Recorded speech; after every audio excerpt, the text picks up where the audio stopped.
Hi there, it's Chris Hallett here from the Achievement Centre.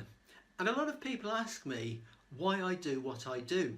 You see, I've had a career spanning getting on for 30 years in IT project management, program management, running program offices and running a couple of different businesses.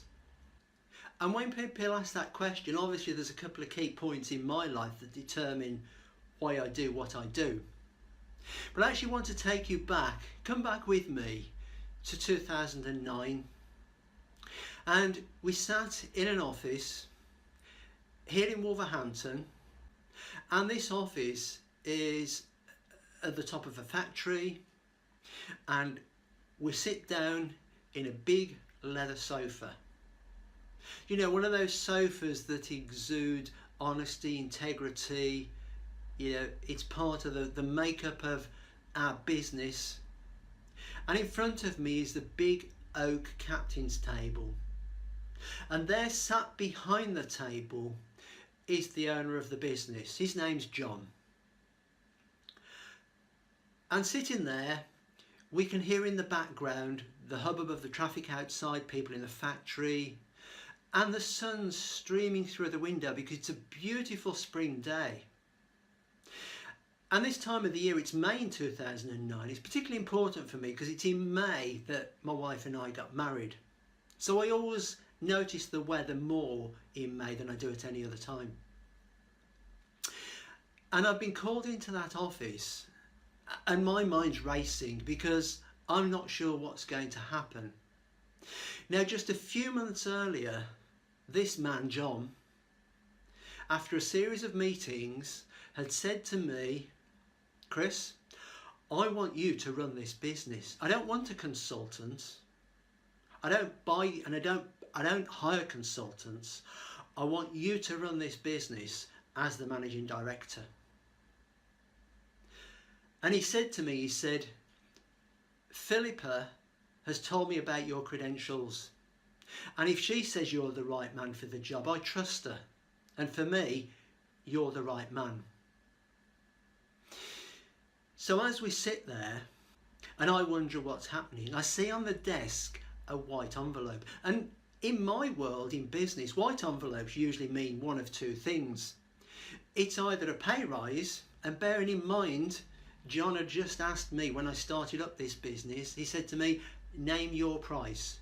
You tell me what you want to run this business.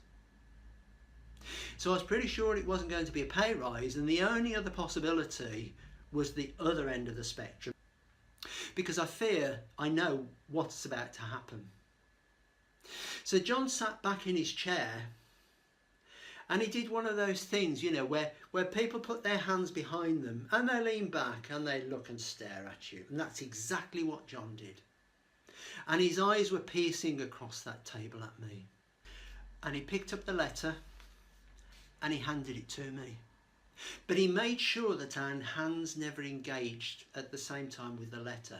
And I picked it up and opened it. And in this letter, John laid out his terms and his new conditions, because it was his belief that he'd been overpaying me, despite asking me what I wanted. It was his belief that I was a salesman and he'd hired a salesman, when in actual fact, he'd hired somebody to develop a business and build a brand. And in this letter he laid down his terms and conditions, which meant that I should work for the next 4 months without any salary. Now you can imagine, I have a family to feed, I have a mortgage to pay, I have expenses and bills to pay. So given that circumstance, what would you do? What would you do in that circumstance? Because my mind was made up. And I picked the letter up and I said to John, thank you very much, I'll be in touch.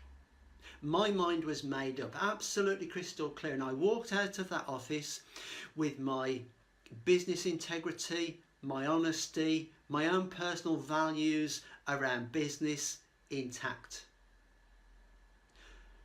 What happened next completely took me by surprise though, because I started to listen to that internal dialogue, you know, the self-talk, and it's like the little person on the back tapping you on the shoulder saying, hey Chris, who do you think you are that you can run a business for a multimillionaire? You're just an IT project manager that's run your own consultancy. Who do you think you are? Now the big problem was that I actually started to believe myself, and I got to the point where I felt that I'd got nowhere to go. I'd reached the end of my rope and I really didn't know what to do. Help was at hand though, because I knew somebody that could help me. Now, this was a life coach that I'd met, and not only did Claire enable me to get rid of that self-destructive mindset, what she taught me completely blew me away. And I was so enamoured with it that I actually went off and learned how to do the same myself. And gradually I started to build life back. Gradually I started to build my business. We secured a small piece of work with a local authority. I did some work for a contact I had on program assurance. And then I secured a long-term piece of work delivering another IT project. So gradually things started to get better. But the pivotal point for me was one day in around 2012 when I was on Skype to my coach, my mentor and friend in the USA. And I'll just call him Jeff. You know who you are, Jeff. And at this point I just secured a piece of work which lasted for nearly 2 years, and for me personally was worth around £250,000. And so Jeff said to me, he said, tell me, Chris, what made the difference? He said, you'd got to the point of despair where there was nowhere to go. You could see no way up. What's the one thing that made the difference? And I thought, and I said, you know what, Jeff? The one thing that enabled me to rebuild life was mindset. It was being able to change my mindset from that negative, destructive one into one where I believed I can actually go out and achieve anything that I wanted to achieve. And the rest, as they say, is history. I've never been in that position again. Whenever anything happens, I'm able to rebuild and move forward. So that's my story about why I do what I do and why I focus so much on mindset.